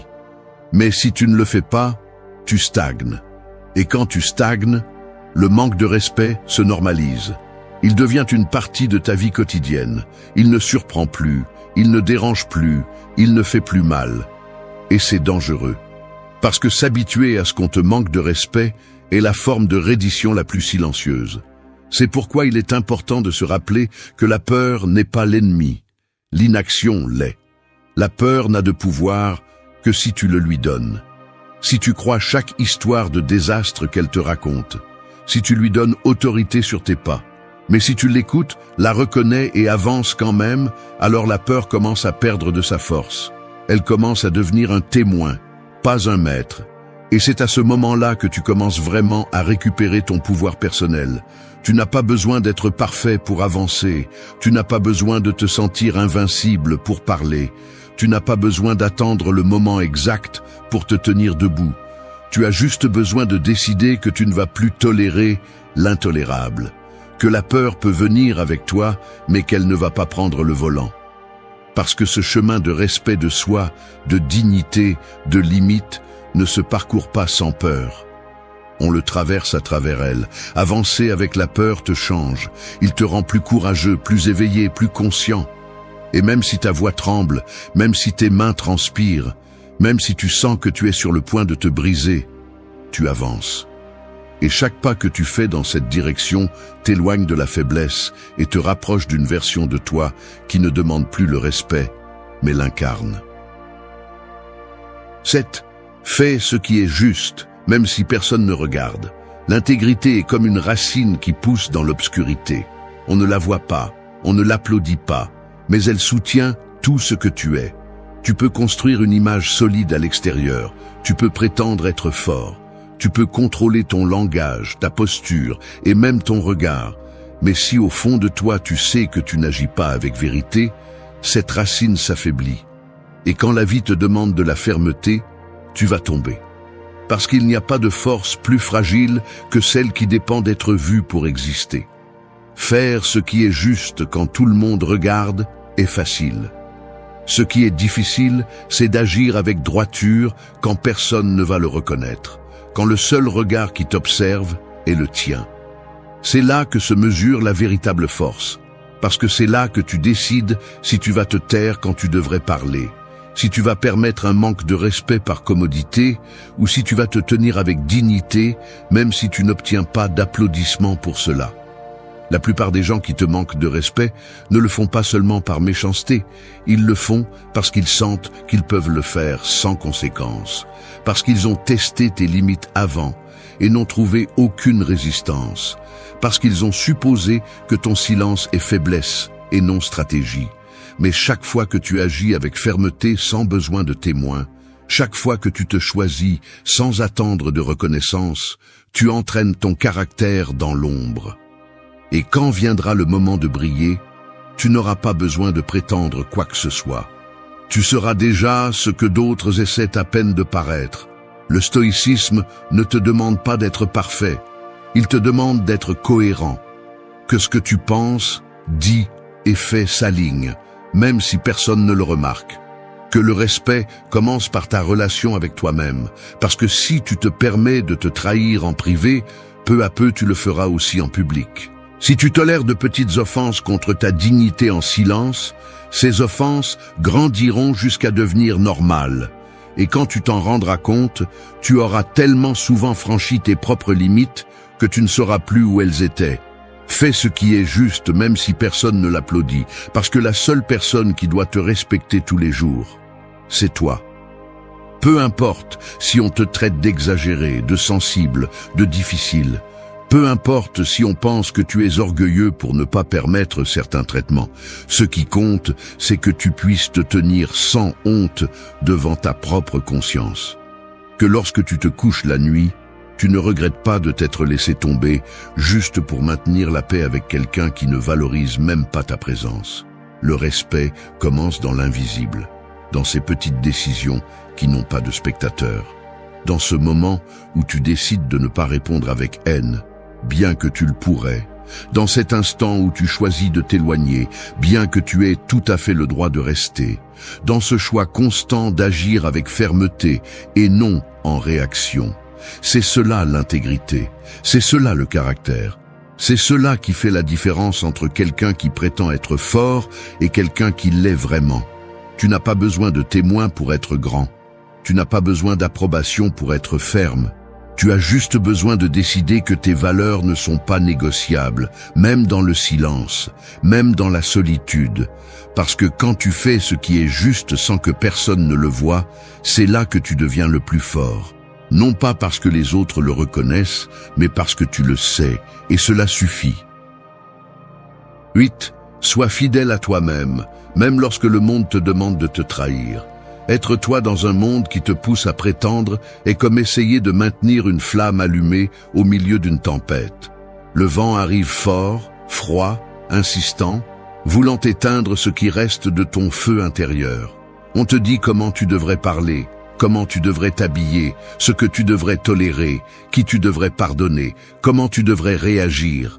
On te pousse, on te mesure, on te conditionne. Et si tu n'es pas ferme, tu commences à te plier, à taire ce qui te brûle à l'intérieur, à permettre ce qui fait mal juste pour ne pas perdre la prétendue stabilité d'un environnement qui ne te respecte pas, mais que tu crains de déranger. La trahison la plus douloureuse n'est pas celle qui vient des autres. C'est celle que tu commets contre toi-même chaque fois que tu choisis de plaire plutôt que d'être authentique. Chaque fois que tu prétends aller bien pour que les autres ne soient pas dérangés. Chaque fois que tu restes dans un lieu qui t'éteint, dans une relation qui te minimise, dans une dynamique où l'on s'attend à ce que tu te taises alors que tout en toi crie. Et tu le fais parce que tu as peur de perdre. Mais ce que tu perds en te trahissant est bien plus grave que toute perte externe. Tu perds le respect de toi-même, tu perds la paix, tu perds la clarté de qui tu es. Le stoïcisme t'apprend à agir selon la vertu, non pas l'applaudissement. À te tenir sur ce que tu crois, non pas sur ce qui est pratique. À construire une vie que tu peux regarder en face sans honte. Et cela nécessite de la loyauté. Non pas à un idéal externe, mais à toi. À ce que tu sais être correct, à ce que ta conscience ne te permet pas d'ignorer, à ce qui fait mal, mais est vrai. Parce que lorsque tu es fidèle à toi-même, même si cela signifie être jugé, critiqué ou exclu, tu deviens fort à partir d'un lieu qui ne peut pas être feint. Le monde va toujours t'offrir des chemins plus faciles si tu es prêt à lâcher des parties de toi. Il va t'inviter à te taire pour maintenir des relations, à céder pour éviter des conflits, à dissimuler ta douleur pour ne pas déranger. Mais chaque fois que tu acceptes ces conditions, tu t'éloignes un peu plus de toi. Et il arrive un moment où tu ne sais plus si tu vis ta vie ou la version domestiquée que les autres ont construite pour toi. Être fidèle à toi-même ne signifie pas te fermer au changement, ni te durcir face à tout. Cela signifie t'écouter avec une brutalité honnête, savoir quand tu cèdes par sagesse et quand tu le fais par peur. Cela signifie choisir ta paix au-dessus de l'acceptation. Et oui, il se peut qu'en le faisant, tu perdes des liens, il se peut que tu cesses de t'intégrer, mais tu vas aussi retrouver une force que personne ne peut te donner de l'extérieur, la certitude que tu vis selon ta vérité. Cette loyauté est celle qui impose le respect sans avoir besoin de mots. C'est celle qui fait réfléchir les autres à 2 fois avant de franchir tes limites. C'est celle qui transforme ta présence en un message clair. Avec moi, non. Non pas par fierté, non pas par hostilité, mais parce que tu t'es choisi. Parce que tu sais ce que tu vaux et que tu n'es plus prêt à te mettre en vente pour maintenir une fausse paix. Tu n'es pas ici pour être la version acceptable de toi. Tu es ici pour être toi, entier, ferme, sans excuse. Et quand le monde te demandera de te trahir pour être en paix avec les autres, souviens-toi de ceci. Il n'y a pas de guerre pire que celle que tu vis contre ta conscience, pour ne pas t'être défendu quand tu en avais le plus besoin. Tu n'as pas besoin que les mots t'enlacent, tu as besoin qu'ils te secouent, parce que tu as déjà eu assez de compréhension, assez de réconfort, assez d'attente. Ce qui te détruit n'est pas le monde, ni ton passé, ni ce que les autres t'ont fait. C'est ce que tu permets, c'est ce que tu décides. C'est la façon dont tu abandonnes ton pouvoir chaque fois que tu choisis le confort plutôt que le courage. La vérité est la suivante. Le plus grand ennemi que tu vas affronter ne vit pas à l'extérieur, il vit en toi. Il a ton visage, ta voix, tes peurs. Et si tu ne le détruis pas, il va te couler. avec chaque excuse, avec chaque pensée faible, avec chaque « je commence demain » que tu répètes pendant que la vie te glisse entre les doigts. Cette vidéo n'est pas pour ceux qui veulent une motivation éphémère. Elle est pour ceux qui sont prêts à prendre les choses en main, pour regarder dans le miroir sans anesthésie et se dire « assez ». Assez de retarder ta force, assez de saboter ta propre évolution, assez de vivre à moitié. Le stoïcisme n'est pas venu te dire que tout ira bien. Il est venu te rappeler que tout dépend de toi, que si ton esprit est faible, tout dans ta vie le sera, que si tu ne maîtrises pas tes impulsions, elles te dévoreront, que si tu ne prends pas la barre, le chaos le fera pour toi. Il ne s'agit pas d'éviter la douleur, il s'agit de devenir si fort que la douleur ne t'arrête pas. Il ne s'agit pas de feindre le contrôle, il s'agit de le construire au quotidien, avec des actions dures, des décisions inconfortables, une discipline qui n'a pas besoin de témoins. Ceci est un entraînement de guerre, contre tes peurs, contre tes habitudes destructrices, contre la version brisée de toi qui te garde enchaîné. Et personne ne le fera pour toi, personne ne viendra te sauver. Personne ne te forcera à te lever. Soit tu le fais, soit tu continues à couler. Ce qui vient n'est pas facile, c'est inconfortable, exigeant, impitoyable. Mais c'est le prix de la liberté, le prix de la force, le prix pour devenir quelqu'un qui ne se trahit plus. Si tu es prêt pour cela, alors commençons. 1. Reste avec toi jusqu'à ce que le silence te renforce. Le bruit ne vient pas toujours de l'extérieur. Parfois, c'est comme une tempête qui éclate à l'intérieur de la poitrine, un mélange de pensées, de blessures, de doutes et de vieilles voix qui ne te laissent pas en paix. Tu es là, mais tu n'es pas avec toi. Tu es en fuite, tu te remplis de distractions, de personnes, d'occupations sans sens, comme si plus tu bougeais, moins tu devais écouter ce qui se passe en toi. Comme si le silence était l'ennemi, alors qu'en réalité, c'est le terrain d'entraînement où ton pouvoir est forgé. Le stoïcisme ne t'offre pas de refuge. Il t'offre le feu. Il ne te dit pas de fuir la douleur. Il te dit de t'asseoir avec elle, de la regarder dans les yeux et d'apprendre à comprendre ce que tu évites vraiment. La plupart des gens ne veulent pas rester seuls parce qu'ils ont peur de ce qu'ils vont trouver dans leur propre silence. Mais si tu n'es pas capable d'être avec toi-même, si tu as besoin d'être constamment diverti, validé ou entouré, alors tu ne t'appartiens pas. Et si tu ne t'appartiens pas, n'importe qui peut te prendre. Rester avec toi-même ne signifie pas tomber dans l'isolement ni vivre comme un martyr. Cela signifie arrêter de fuir de toi-même. Cela signifie écouter sans peur ce que tu évites. Cela signifie que tu restes quand les autres partent, que tu ne t'abandonnes pas quand tu te brises, que tu apprends à soutenir ta propre obscurité sans la cacher. C'est ce qui te renforce. Pas ce que tu postes, pas ce que tu prétends, pas ce que les autres pensent de toi. Ce que tu fais quand personne ne regarde. Ce que tu décides quand tu es seul avec tes pensées. Ce que tu te dis quand le monde se tait et qu'il ne reste que ta vérité. Dans le silence, tu découvres si tu es fort ou si tu es simplement déguisé. Tu découvres si ton esprit t'appartient ou si tu es dominé par lui. C'est là que tu te rends compte que tu n'as pas besoin de autant que tu le pensais. Que tu n'as pas besoin de l'approbation des autres, ni de la comparaison, ni du masque. Tu as juste besoin de présence. Tu as juste besoin de courage pour t'asseoir avec toi-même et ne pas bouger même si ça fait mal. Personne ne devient fort en fuyant. Personne ne se transforme en évitant le conflit interne. Le respect ne se construit pas à travers la distraction. Il se construit dans le silence, où tu dois te confronter à ce que tu es, à ce que tu as fait, à ce que tu penses dans l'obscurité.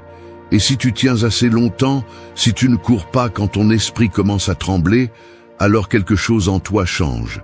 Tu deviens plus stable, plus clair, plus conscient. Tu te rends compte que le silence ne te détruit plus, il t'élève. Parce qu'il n'est plus un châtiment, c'est un test que tu as réussi. Le véritable respect commence là, à ce moment précis où tu pourrais t'échapper et tu ne le fais pas. Où tu pourrais te remplir de bruit, mais tu décides de rester. où tu pourrais chercher à l'extérieur ce qui te manque à l'intérieur, mais au lieu de cela, tu décides de le construire toi-même. C'est ça le vrai pouvoir. Et ce pouvoir ne s'active que lorsque tu arrêtes de courir. Quand tu respires profondément et dis « je reste », même si ça fait mal, même si ça brûle, même si je n'ai pas toutes les réponses. Reste avec toi jusqu'à ce que le silence te renforce. Non pas parce que c'est facile, mais parce que c'est nécessaire, parce que c'est là qu'un esprit ferme, une volonté inébranlable et une personne qui n'a plus besoin que le monde lui donne la permission d'être forte naissent.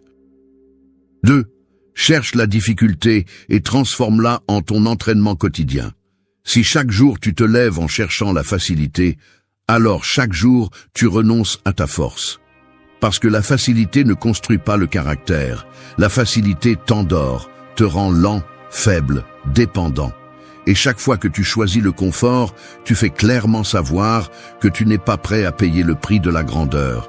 Tant que tu continueras à fuir l'inconfort, tu resteras la propriété de tes excuses. La plupart des gens veulent des résultats sans effort, veulent de la discipline sans sacrifice, veulent du caractère sans douleur.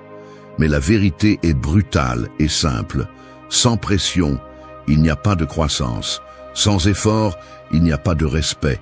Sans affronter ce qui est inconfortable, tu restes la même version fragile qui se cache derrière des excuses et qui abandonne dès que quelque chose fait un peu plus mal que prévu.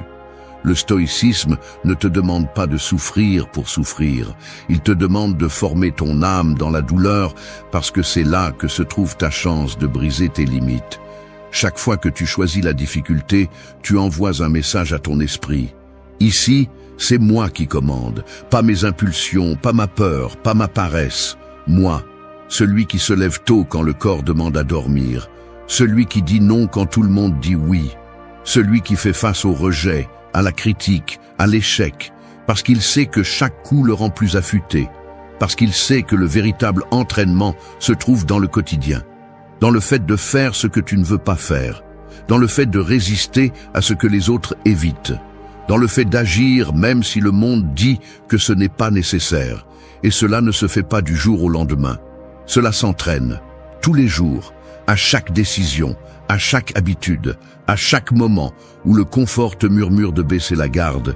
C'est là que tu décides si tu vas te renforcer ou continuer à répéter la même histoire encore et encore. Parce que la difficulté ne disparaît pas.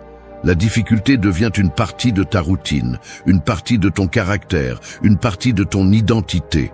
Et quand cela se produit, tu ne fuis plus. Tu cherches le défi, tu le relèves, tu le traverses. Tu deviens quelqu'un qui n'a pas besoin que les choses soient faciles, parce que tu ne vis plus pour la facilité. Tu vis pour être fort. Le respect qui compte ne vient pas des autres. Il vient de toi quand tu te vois choisir ce qui te fait mal, parce que tu sais que cela te fait grandir. Quand tu t'entraînes sans envie, quand tu apprends sans distraction, quand tu parles avec vérité, même si cela dérange, quand tu n'attends pas des conditions idéales pour agir, c'est là que tu te forges. C'est là que tu cesses d'être un de plus et que tu deviens quelqu'un qui t'appartient. Fais de la difficulté ton champ de bataille quotidien. Fais-en partie de ta façon d'exister. Ne te demande pas si tu aimes, demande-toi si cela te renforce, parce que le but n'est pas d'être à l'aise, c'est d'être préparé. Parce que lorsque les vraies tempêtes viendront, tu seras déjà entraîné. Parce que pendant que les autres tremblent, tu auras déjà fait de l'adversité une habitude. Pendant que les autres cherchent des excuses, tu auras déjà la peau dure, l'esprit concentré et la volonté intacte. N'aie pas peur de la difficulté, intègre-la. Ne la rejette pas, transforme-la en routine. Ne la subis pas, conquiers-la. Chaque acte inconfortable que tu fais aujourd'hui est une victoire sur le moi faible que tu étais hier. Et c'est le seul progrès qui compte. Fais-le difficile, fais-le tous les jours. Et quand tu te demanderas si cela en vaut la peine, regarde-toi en face. Et souviens-toi que tu n'es pas venu pour être à l'aise. Tu es venu pour être imbattable. 3. Nettoie ton esprit de ce qui affaiblit ton caractère. Tu ne peux pas construire une forteresse mentale en vivant entouré de ruines. Chaque pensée que tu tolères sans questionner devient une brique mal posée. Et ces briques défectueuses sont celles qui finissent par faire s'effondrer tes décisions, ton focus, ton respect de toi-même. Peu importe à quel point tu es discipliné dans ta routine, si ton esprit continue de porter des décombres. Parce que ce qui te retient n'est pas toujours ce qui te manque, mais ce que tu n'as pas encore nettoyé. Le premier acte de respect envers toi-même est de vérifier ce que tu nourris quotidiennement dans ton esprit. Si tout ce que tu consommes sont des plaintes, des comparaisons, des drames d'autrui et des pensées défaitistes, alors tu ne peux pas espérer de clarté, ni de force, ni de maîtrise de toi. Ton esprit est un champ de bataille, et tu décides si tu permets à l'ennemi de s'installer confortablement ou si tu l'expulses sans pitié. Parce qu'il ne s'agit pas seulement de penser positivement, il s'agit de penser avec direction, avec intention, avec pouvoir. Les stoïciens l'ont compris. Ils savaient que ce que tu penses détermine ce que tu fais et ce que tu fais définit qui tu es. C'est pourquoi ils ne laissaient pas n'importe quelle idée entrer dans leur conscience. Ils filtraient l'inutile, le nuisible, l'inutile. Parce qu'ils savaient qu'un esprit contaminé produit des actions faibles. Si tu te répètes que tu ne peux pas, que tu ne vaux rien, que tu échoues toujours, alors c'est ce que tu vas vivre. Non pas parce que c'est vrai, mais parce que tu as choisi de le croire. Et ce que tu crois façonne ta réalité plus que toute autre circonstance externe.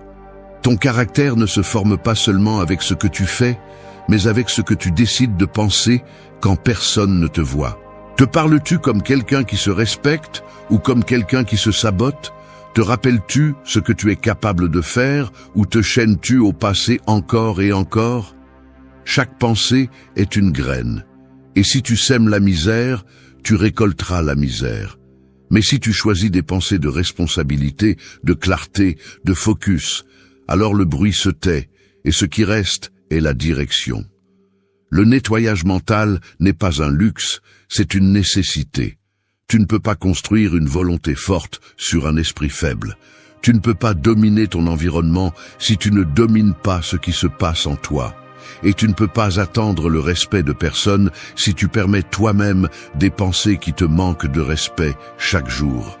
L'ennemi le plus silencieux n'est pas celui qui crie, c'est celui qui murmure dans ta tête des choses comme « tu ne pourras pas ». Mieux vaut ne pas essayer.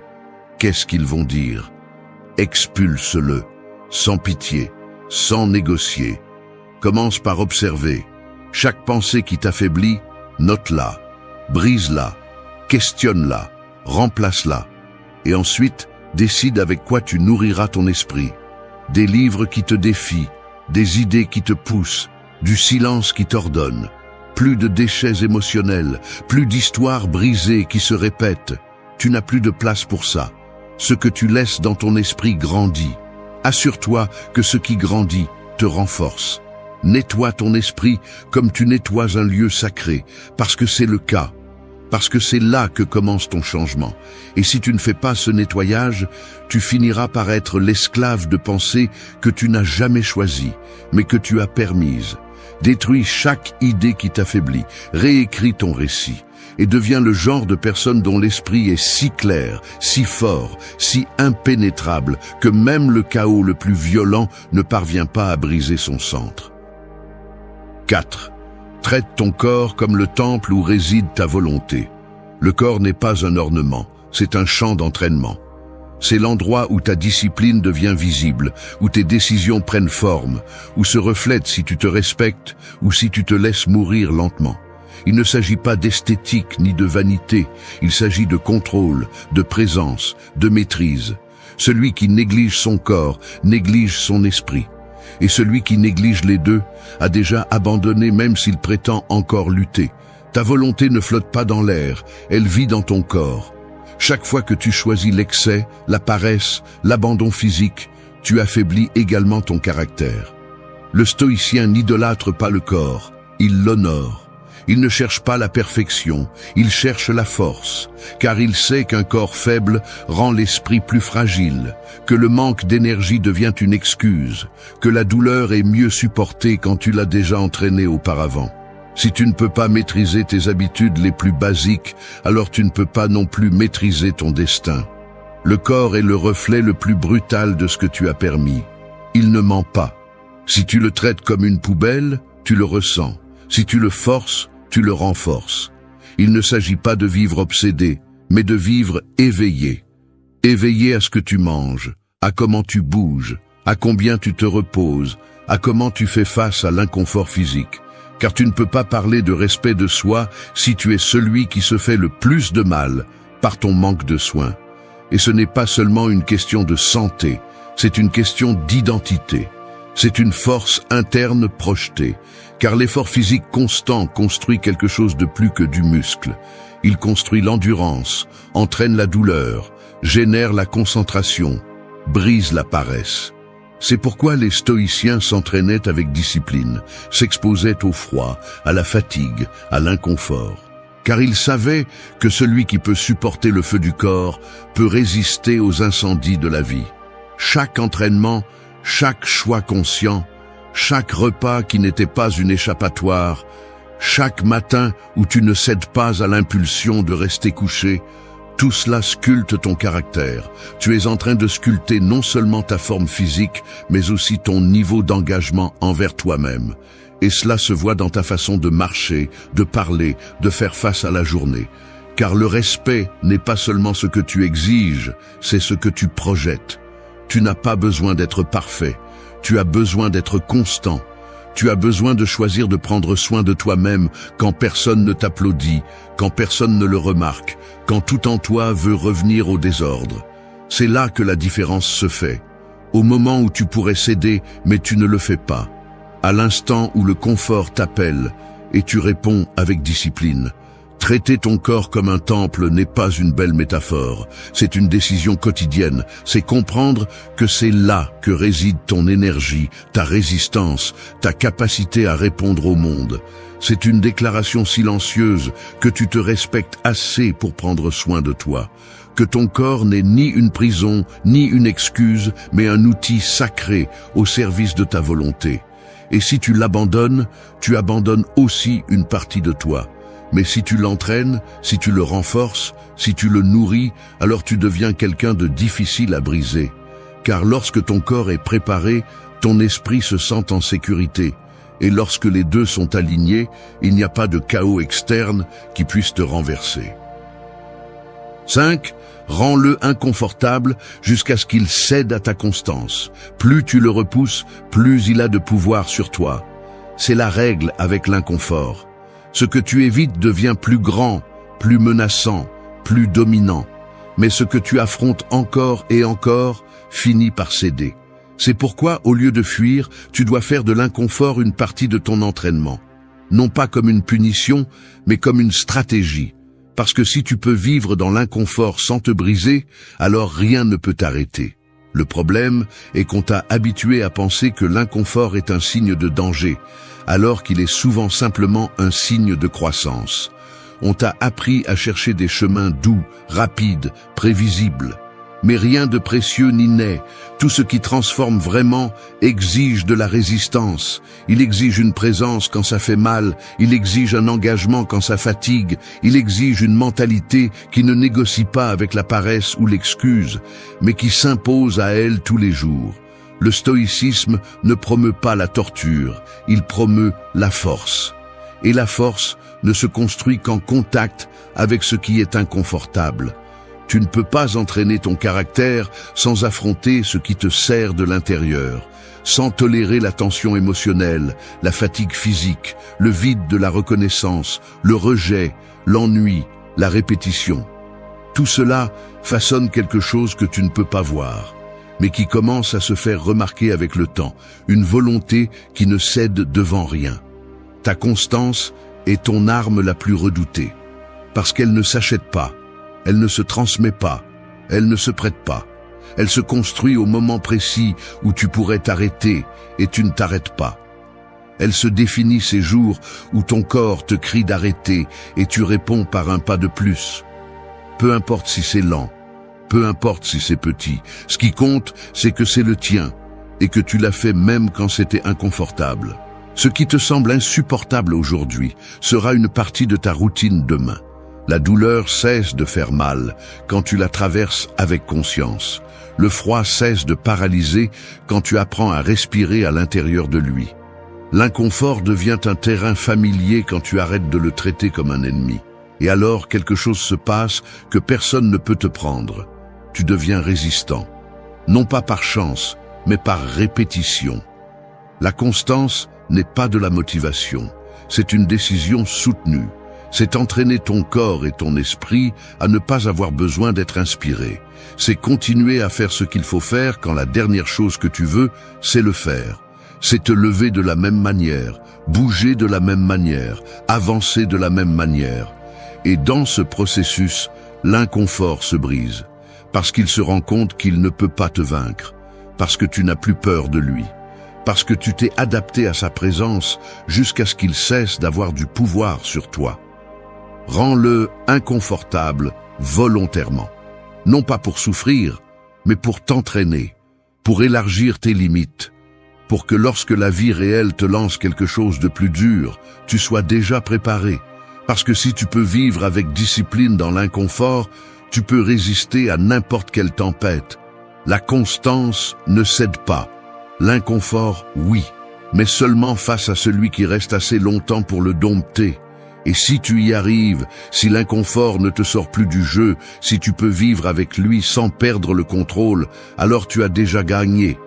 Parce que cela te rend dangereux, inarrêtable, ferme. Capable d'avancer dans des conditions qui détruiraient n'importe qui, a encore besoin de se sentir à l'aise pour agir.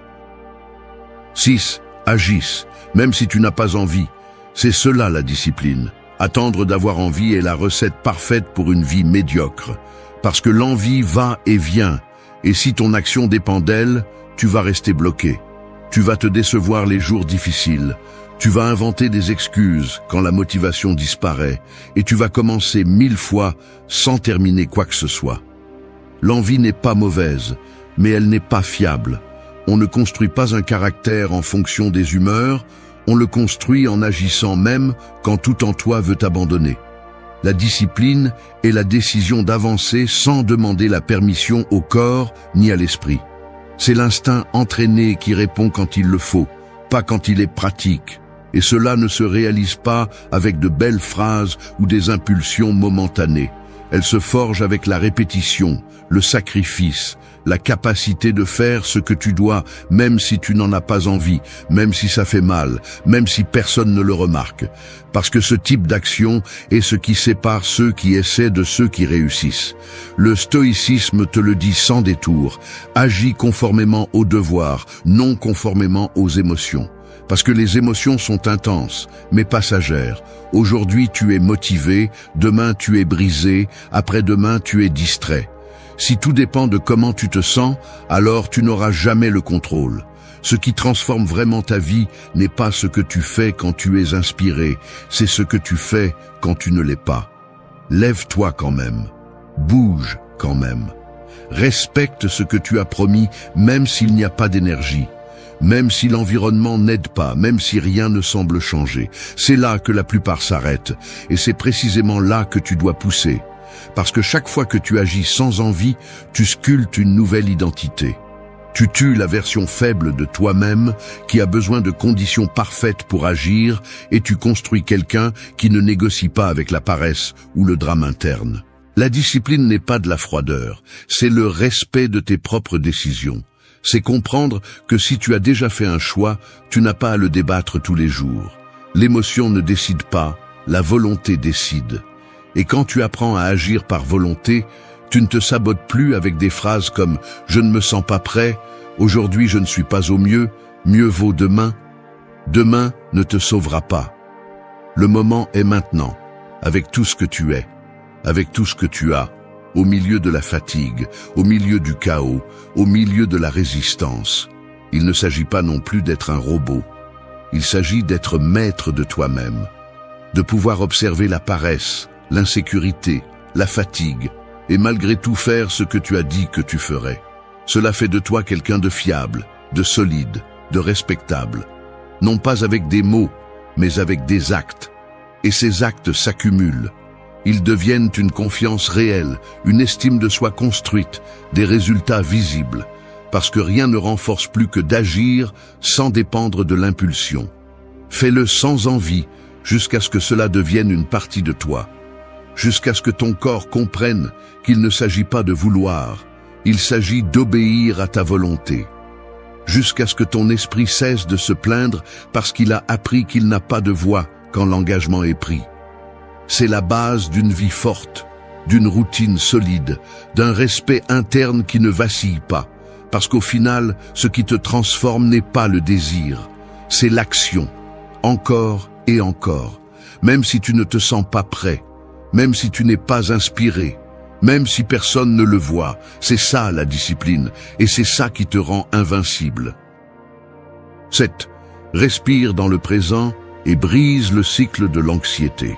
L'esprit anxieux vit piégé dans un temps qui n'existe pas.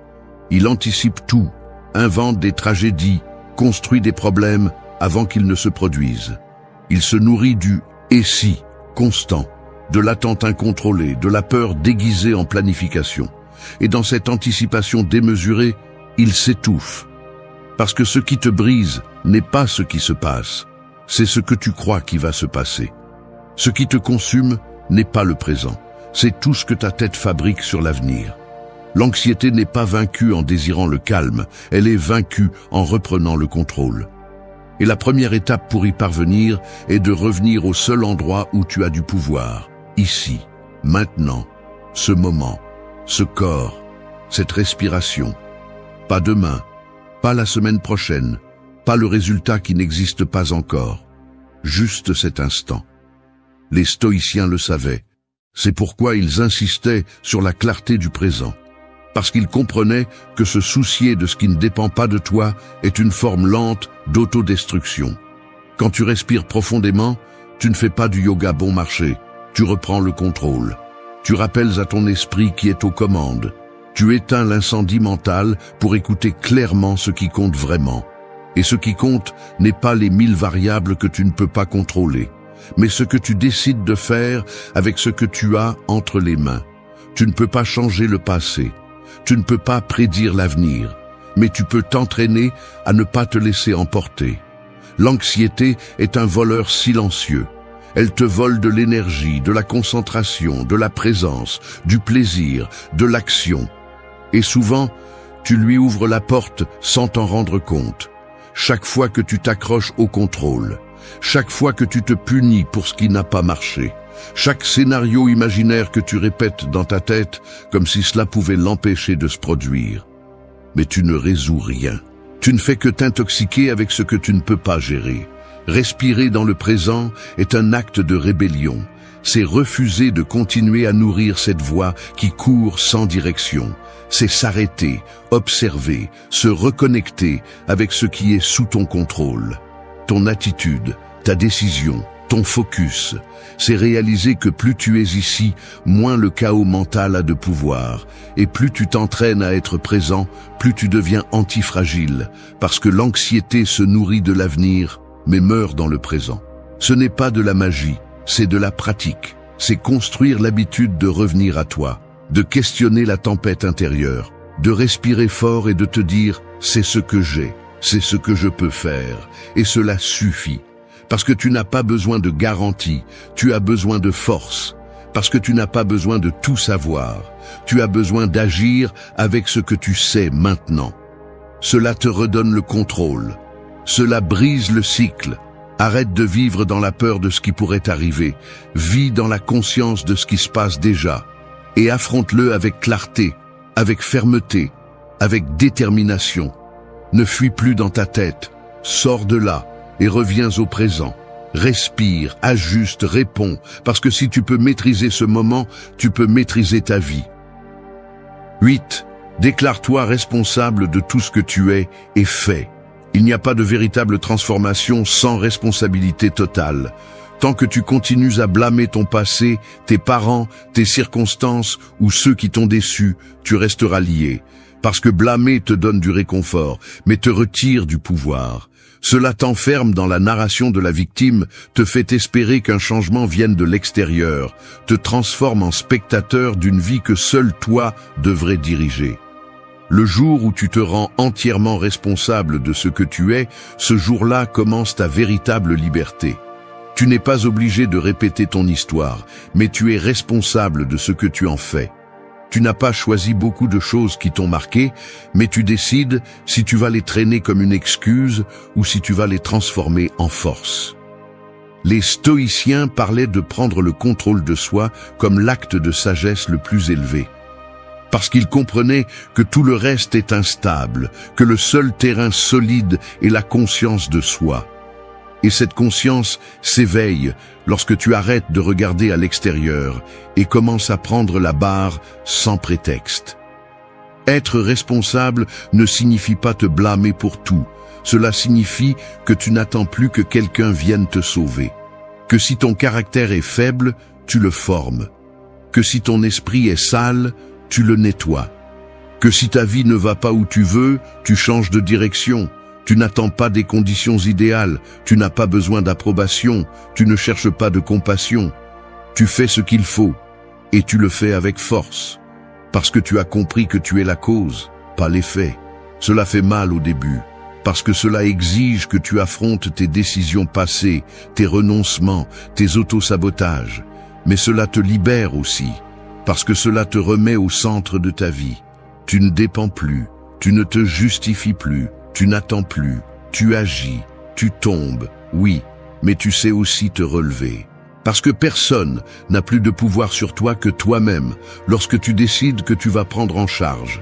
Déclare-toi responsable de tes émotions, de tes paroles, de tes limites, de tes actes. Déclare-toi responsable de ne pas répéter ce qui t'a détruit, de construire ce que tu mérites, de devenir la version de toi que tu sais exister, mais que jusqu'à présent tu as repoussé. Parce que plus tu te rends responsable, plus tu génères de respect. Et pas seulement des autres, mais de toi-même. Et ce respect est celui qui change tout, celui qui te rend plus fort, plus clair, plus concentré. C'est la fin de ce chemin, mais c'est aussi le début d'un nouveau. Un où tu n'as plus besoin de permission pour changer. Un où tu n'attends plus de signes ni de validation. Un où chaque pas que tu fais est soutenu par ton engagement. Parce que tu ne cherches plus une sortie. Tu crées une entrée vers ta véritable force, vers ta discipline, vers ton identité la plus puissante. Si quelque chose en toi a bougé avec ces leçons, ne les laisse pas mourir comme une inspiration passagère. Répète-les, écris-les, pratique-les. Fais-en partie de toi, parce que ce n'est pas un scénario pour te sentir bien, c'est un manuel pour te reconstruire à partir des ruines. Et si tu l'appliques, ce qui vient après ne dépendra plus du monde, cela dépendra de toi. Reviens quand tu l'oublies, reviens quand tu tombes, reviens quand tu sens que tu perds le contrôle, parce que chaque fois que tu en as besoin, ces mots seront toujours là, non pas pour te caresser, mais pour te réveiller, pour te rappeler ce que tu es capable d'être quand tu arrêtes de te rendre, quand tu te rends responsable, quand tu prends enfin le contrôle.